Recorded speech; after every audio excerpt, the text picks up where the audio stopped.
টুনি কি করছিস একা একা? চো আজকে এই শিয়ালের পুকুরে চান করি।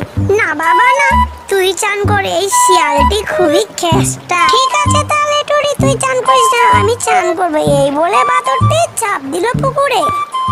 বাদরটি মনে আনন্দে চান করতে লাগলো।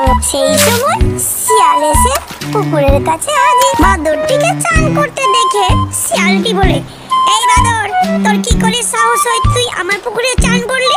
বেটা শিয়াল, পুকুরে চান করবো না তো কোথায় করব? তোর এই পুকুরের বড্ড গরম হয়েছে না, দাঁড়া তোকে আমি দেখাচ্ছি। তোর পুকুরের বড্ড গরম না বেটা শিয়াল, লে তোর পুকুরে পটি করে দিলাম।